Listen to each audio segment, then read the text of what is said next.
Bunda, sebagaimana kita awali tadi, pembahasan ini terkait dengan evaluasi. Bagaimana dengan evaluasi capaian pelaksanaan Kabupaten Kota Layak Anak sampai tahun 2022? Ayahanda dan Bunda, perkembangan Kabupaten Kota Layak Anak dari tahun ke tahun itu diawali sejak tahun 2006, mana ada 5 kabupaten kota yang menjadi tempat uji coba, itu antara lain Kota Surakarta, Kota Jambi, kemudian Kabupaten Kutai Kartanegara, Kabupaten Sidoarjo, dan terakhir adalah Kabupaten Gorontalo. Masing-masing daerah itu berkembang yang sampai hari ini.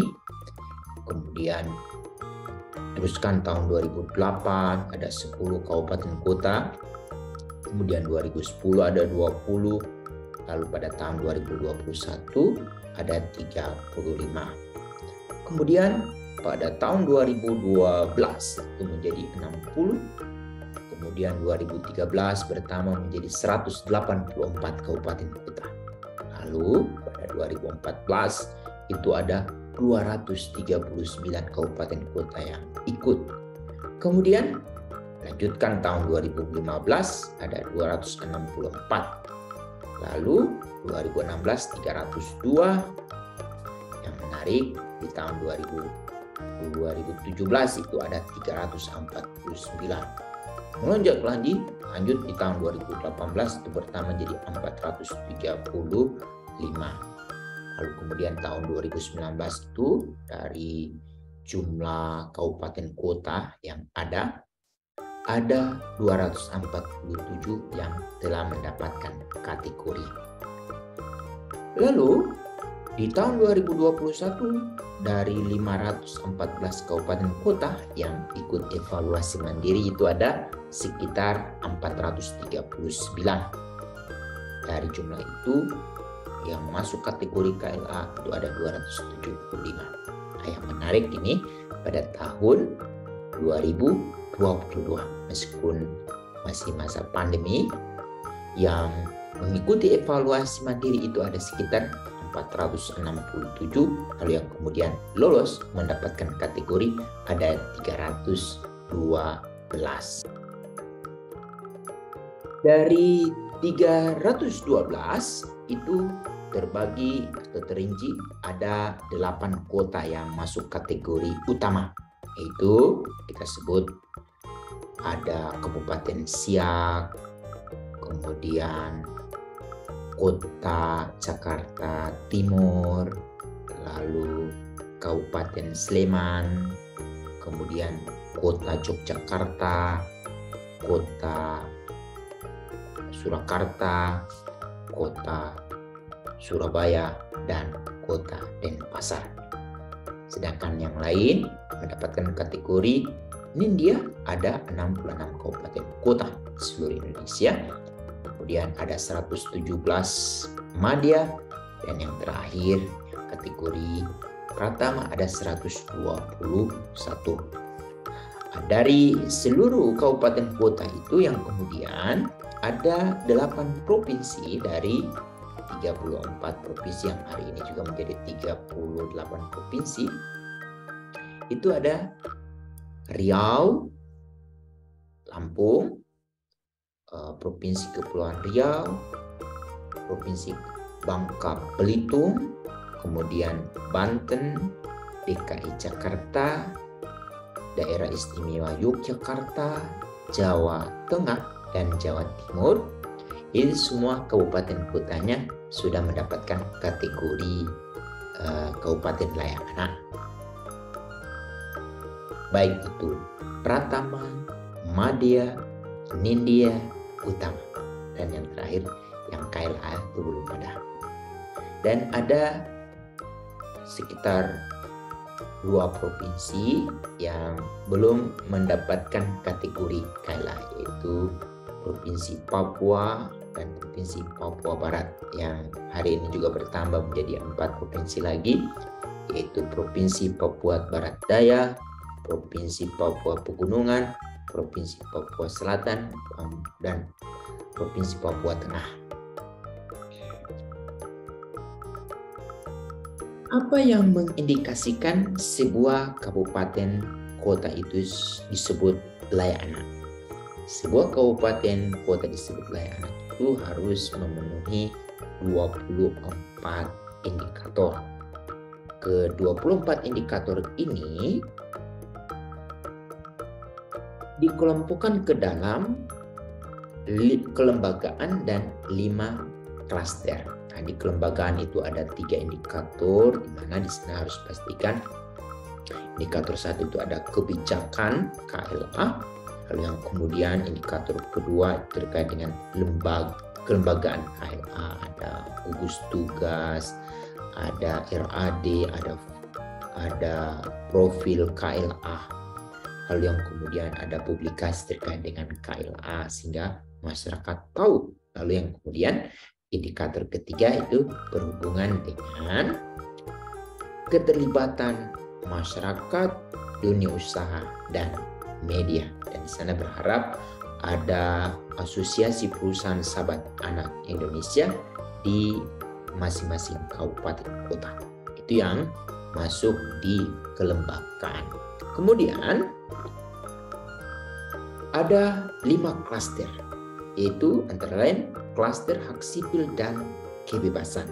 Di sana kita akan mengetahui sebuah kabupaten disebut layak anak dari klaster hak sipil dan kebebasan itu apabila semua anak terregistrasi dan mendapatkan kutipan akte berikut kartu identitas anak. Kemudian di indikator 5 itu setiap anak terakses kepada informasi layak anak.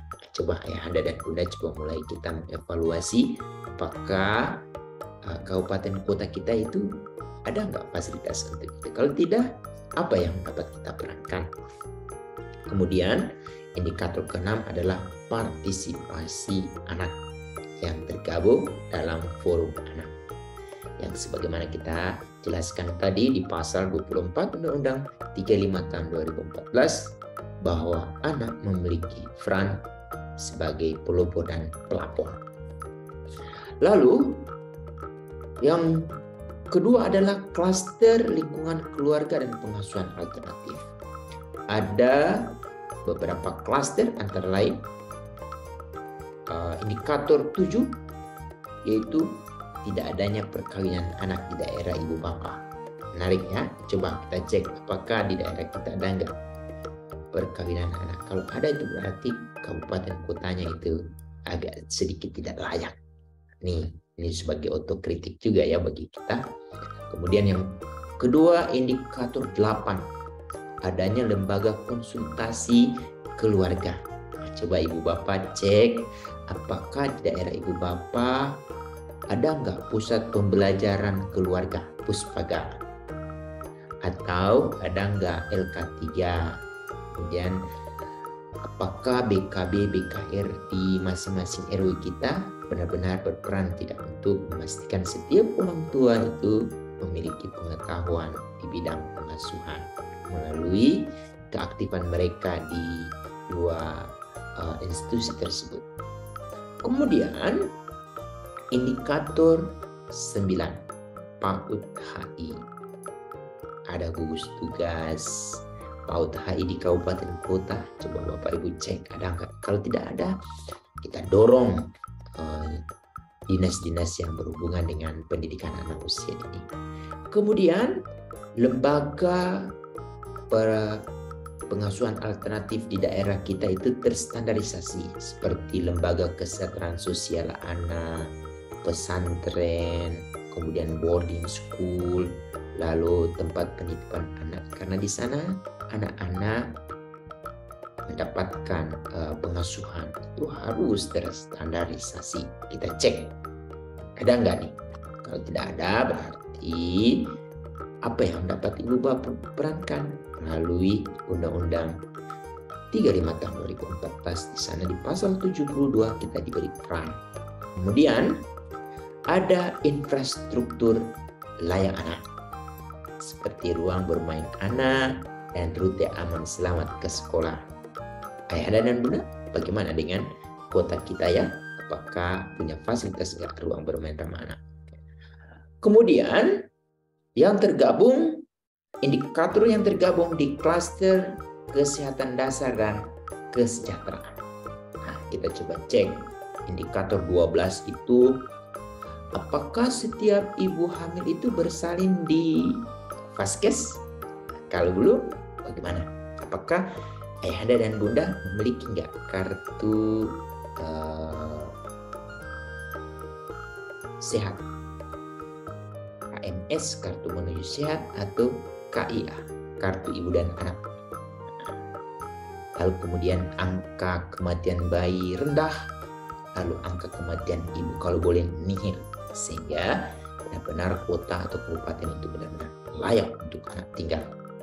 Kemudian bagaimana dengan angka prevalensi gizi? Tidak ada yang stunting, tidak ada yang gizi buruk, dan tidak ada yang bermasalah gizi lebih, juga menjadi penting. Kemudian indikator 14, pemberian makanan untuk bayi dan anak. Di kota yang layak anak itu ditandai dengan adanya konselor ASI, konselor menyusui dini, kemudian ada ruang ASI sebagaimana yang ditetapkan melalui Undang-Undang 36 tahun 2009 tentang kesehatan. Barang siapa yang menghalang-halangi pemberian ASI di ruang publik itu mendapatkan hukuman 6 bulan, denda 100 juta. Nah, coba ayahanda dan bunda, bila kita ke mall, ke fasilitas pemerintah, kemudian coba tanyakan, ada nggak ruang ASI di sini? Kalau tidak ada, kita boleh melaporkan loh ke kantor polisi supaya lembaga tersebut segera menyediakan fasilitas dimaksud, karena itu perbuatan pidana. Lalu Vaskes dengan pelayanan ramah anak. Kapan terakhir ayahanda dan bunda ke puskes atau ke klinik atau ke rumah sakit? Apakah puskesmas di mana kita tinggal, rumah sakit di mana kita berada, apakah sudah dengan pelayanan ramah anak? Kalau belum, apa yang perlu kita upayakan? Kita boleh memberi informasi, saran atau apa agar layanan di rumah sakit, puskesmas itu penuh dengan penghargaan terhadap pasien atau kepada orang-orang yang berkunjung. Lalu kemudian di kabupaten kota ibu bapak pastikan ada air layak minum, kemudian tidak ada sampah, lalu kemudian pembuangan air kotor itu benar-benar terfasilitasi. Nah, kalau kita menjadi orang yang peduli, otomatis ya ada dan bunda kalau kita melihat sampah, kita ambil, kita pilah, kita taruh di tempat yang sudah disediakan untuk itu. Ini juga menjadi penting. Lalu kita harus pastikan di kabupaten kota kita itu kawasannya ada kawasan tanpa rokok, dan di kabupaten kota kita juga tidak ada lagi iklan, promosi, sponsor rokok. Gimana nih? Untuk itu kita harus pastikan, dan kita juga dapat ambil bagian untuk mengevaluasi apakah kabupaten kota kita sudah layak anak atau belum. Itu yang ada di indikator yang ada di klaster kesehatan dasar dan kesejahteraan. Bagaimana dengan klaster yang berada di indikator yang berada di klaster pendidikan, pemanfaatan waktu luang, dan kegiatan budaya? Ada 3 indikator di sana ya. Pertama adalah wajar 12 tahun. Tidak ada lagi anak yang tidak memiliki ijazah SMA. Jadi semua itu kalau boleh lulus SMA atau SMK atau sederajat. Harus pastikan bahwa pemerintah hari ini juga sudah memastikan ada fasilitas-fasilitas yang dapat diakses oleh setiap anak sehingga mereka memiliki minimal ijazah SMA. Kemudian setiap sekolah atau satuan pendidikan di daerah kita sudah ramah anak. Ayo coba cek apakah sekolah kita itu punya kebijakan ramah anak, lalu kemudian anak-anak diajak untuk berpartisipasi menyusun peraturan perundangan, kemudian para alumni, orang tua murid itu benar-benar memastikan sekolahnya sudah ramah anak, lalu sarana dan prasarana di sekolahnya juga sudah ramah anak. Nah, ini kita dapat mengevaluasi baik kita sebagai orang tua murid atau sebagai alumni atau sebagai tetangga untuk memastikan satuan pendidikan dari level pendidikan anak usia dini sampai ke level SMA kita harus pastikan anak-anak berada di sekolah yang ramah anak. Kemudian indikator ke-20. Ini yang menjadi menarik juga di indikator ke-20 ini, di mana ada ruang kreativitas anak. Ya cukup di situ, harus kita pastikan juga rumah ibadah di tempat-tempat kita juga ramah anak. Dari 6 agama besar yang ada di Indonesia, itu berharap semua rumah ibadahnya ramah anak. Tidak ada lagi anak takut untuk datang ke rumah ibadah, karena di sana mereka dilayani, dimanusiakan, difasilitasi. Dan yang terakhir adalah indikator yang ada di klaster perlindungan khusus. Ini banyak sekali. Ada 21A, pelayanan bagi korban kekerasan terhadap anak dan eksploitasi. Di sana ada program-program pencegahan. Yang kedua ada anak dibebaskan dari pekerja anak dan bentuk-bentuk pekerjaan terburuk anak. Kemudian indikator 22A, pelayanan bagi korban pornografi, nafsa, dan HIV/AIDS. Lalu 22B, pelayanan bagi korban bencana dan konflik. Di sana daerah-daerah yang sudah ramah anak atau layak anak itu ada early warning system. Kemudian ada jalur-jalur evakuasi yang ramah anak dan ada penampungan yang ramah anak. Sehingga pada suatu waktu terjadi bencana tidak perlu khawatir karena semua orang sudah terlatih, lalu kemudian mereka akan penuh dengan kesadaran, akan mengungsi ke tempat-tempat yang sudah diarahkan oleh pemerintah. Bagaimana dengan daerah Ibu Bapak? Apakah sudah ada fasilitas itu? Kalau belum, itu menjadi tugas dari Badan Penanggulangan Bencana Daerah. Kalau bukan kita, siapa lagi yang akan mengingatkan? Nah, ini menjadi penting. Kemudian 23A, pelayanan bagi anak disabilitas, minoritas, dan terisolasi. Ada layanan-layanan untuk mereka. Kemudian 23B, pelayanan bagi anak perilaku sosial menyimpang. Lalu 24A, pelayanan kasus untuk anak ABH. Berharap anak-anak yang berkonflik dengan hukum, terutama pelaku, itu diproses melalui diversi, baik di tingkat penyidikan, penuntutan, ataupun sudah di pengadilan.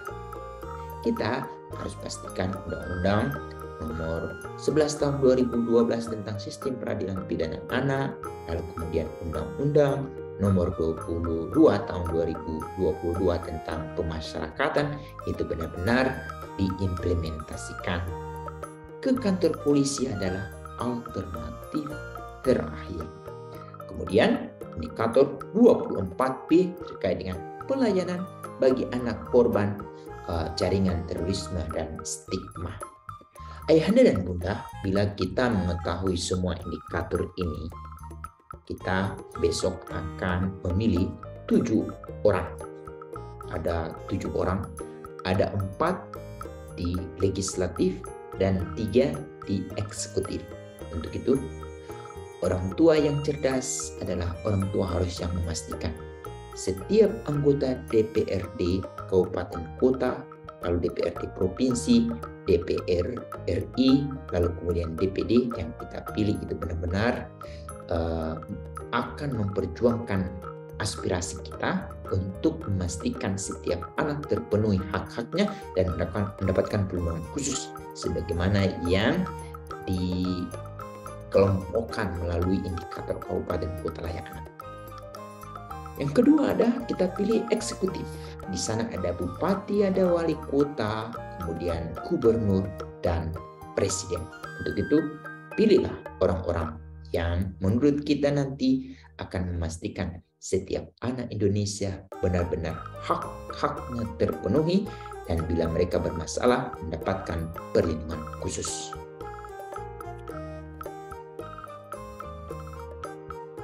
Apakah hanya cukup di kabupaten kota? Bagaimana dengan kecamatan layak anak? Nah, ini menarik.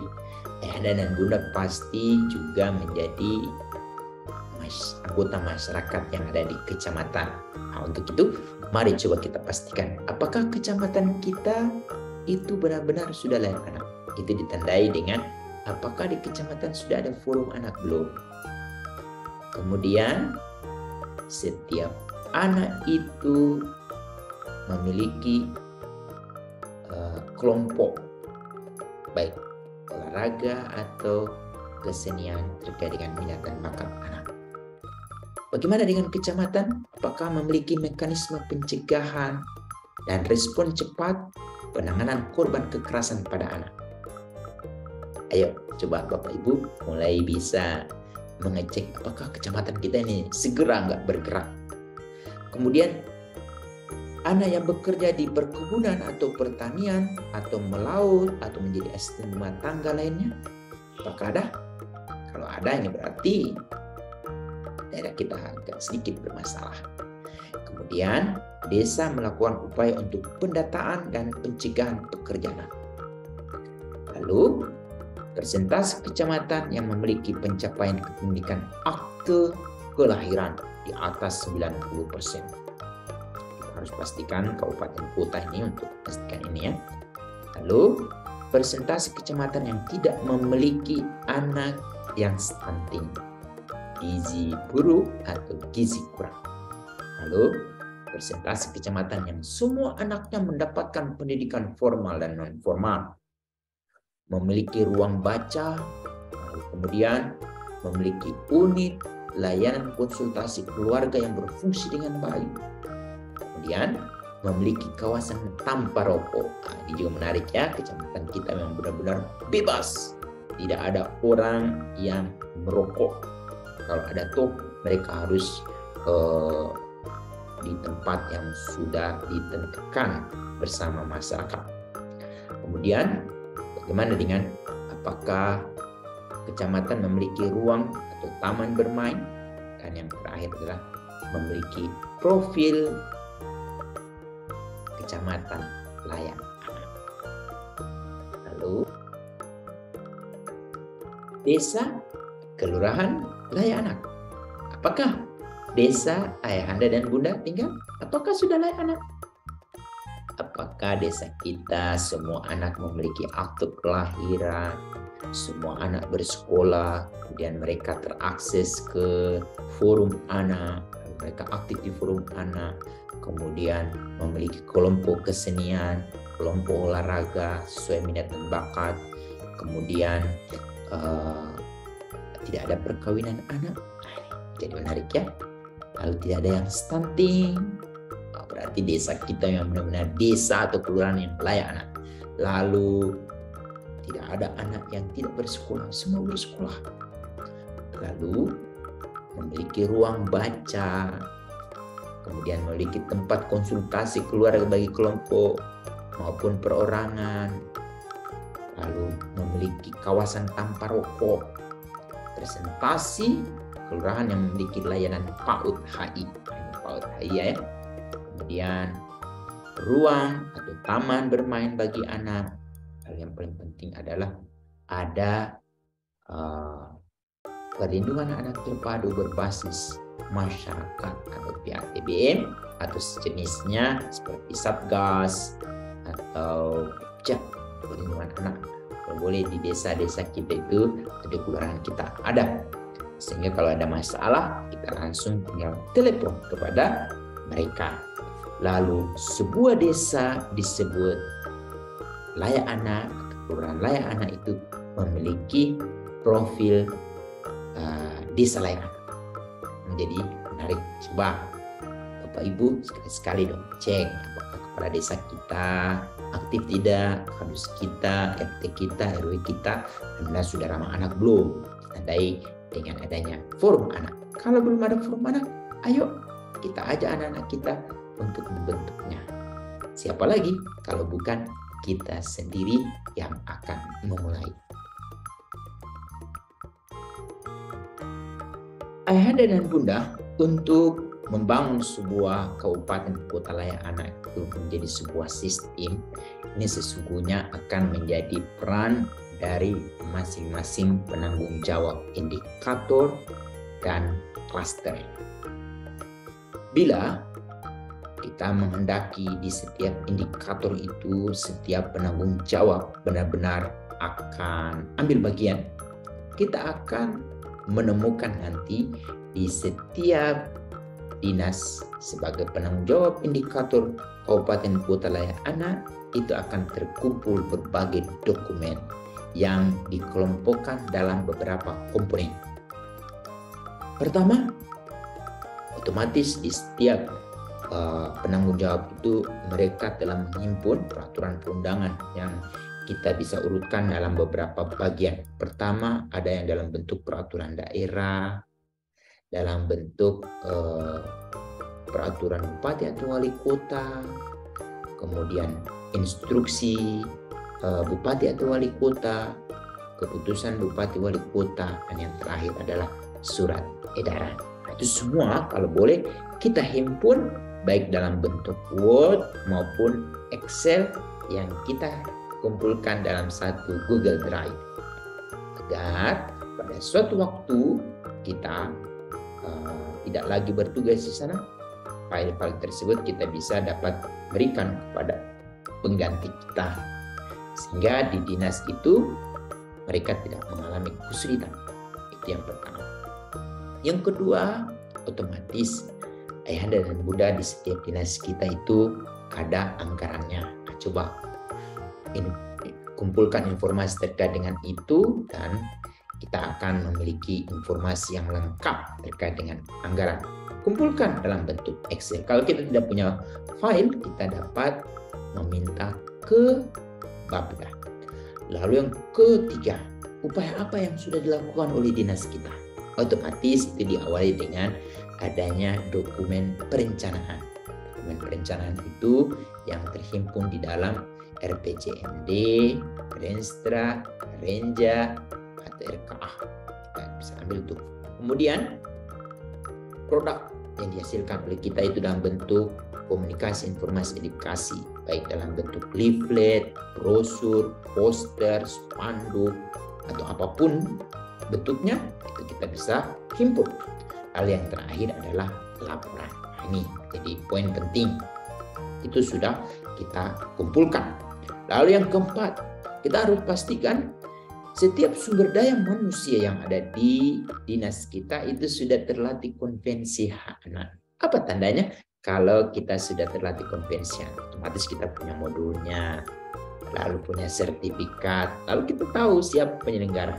Itu semua kita kumpulkan informasi terkait dengan itu, supaya kita dapat mengupdate lagi informasinya kalau kita mau belajar lagi tentang konvensi anak. Kemudian, bagaimana peran forum anak sebagai pelopor dan pelapor?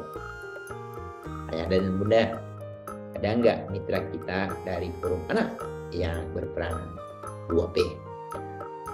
Informasinya kita harus kumpulkan, kegiatannya kita harus kumpulkan. Kemudian, apa peran serta dari mitra OPD lain? Kita ambil contoh yang mengurusin akte kelahiran, berarti dinas dukcapil, berarti penanggung jawab indikator itu dinas dukcapil. Mitranya berarti dinas kesehatan, dinas pendidikan, dinas sosial, atau dinas lain yang berhubungan dengan dukcapil. Kemudian dari organisasi masyarakat, siapa saja yang sering bekerja sama dengan dukcapil? Ada NGO, ada organisasi masyarakat seperti Muhammadiyah, NU, Fatayat, atau lainnya. Kemudian dunia usaha siapa saja yang selama ini bekerja sama dengan kita, baik itu memproduksi produk-produk yang kita gunakan atau yang mendapatkan tender proyek dari dinas kita, itu adalah mitra kita dari dunia usaha. Jadi jangan ambil mitra kerja yang kita selama ini tidak pernah bekerja sama. Lalu media massa yang selalu mempublikasi kegiatan-kegiatan kadis atau kegiatan-kegiatan bupati atau wali kota yang mata kegiatan itu berasal dari dinas kita. Itu kita kumpulkan semua, akhirnya kita akan tahu nama-nama mitra-mitra kita dan peran-perannya dia. Dan yang terakhir, otomatis ibu bapak di setiap dinas itu ada inovasi. Apa yang menjadi inovasi kita yang ditandai dengan ada kabupaten kota belajar ke tempat kita, sehingga mereka juga termotivasi untuk memenuhi hak-hak anak dan perlindungan khusus anak.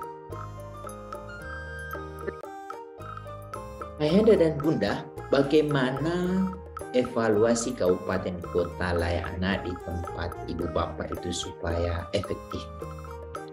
Ada 3 tahap rapat yang perlu mulai dipikirkan bersama-sama. Ini sebetulnya tidak butuh anggaran untuk kegiatannya, karena rapatnya itu dilakukan di masing-masing dinas penanggung jawab indikator.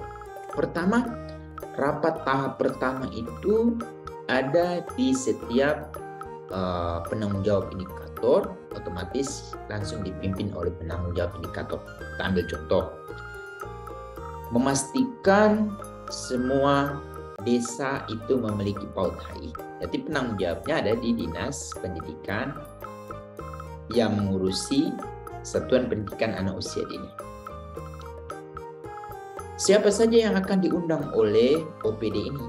Otomatis OPD mitra yang selama ini berperan untuk mewujudkan PAUD HI, yaitu dari Dinas Kesehatan, Dinas Sosial, lalu dinas apa lagi? Otomatis ya. Kemudian dari lembaga masyarakat, bisa saja dari PKK, Pokja Pendidikan, dari GOW, organisasi yang memiliki PAUD, yang kemudian Himpaudi, itu organisasi masyarakat ya, kita undang untuk kegiatan itu. Atau ada Aisyah, kita tahu ya, memiliki PAUD juga. Ini kita undang untuk rapat bersama-sama apa saja kegiatan mereka sudah lakukan. Kemudian dengan dunia usaha. Dunia usaha, sebagaimana yang kami jelaskan awal tadi, dunia usaha itu adalah mitra kerja kita yang selama ini yang mendapatkan tender di dinas kita, atau yang mencetak leaflet, poster, brosur, atau yang melakukan kegiatan-kegiatan. Selain ada juga dunia usaha yang memberikan CSR kepada kegiatan-kegiatan kita. Itu bisa kita jadikan mitra. Kemudian media massa. Di rapat itu apa saja yang mereka perankan, yang kemudian akan menjadi dokumen yang akan terhimpun menjadi laporan indikator. Kami sudah jumlahkan dari 24 indikator itu, sebetulnya kalau dipecah-pecah lagi ada sekitar 29 penanggung jawab indikator.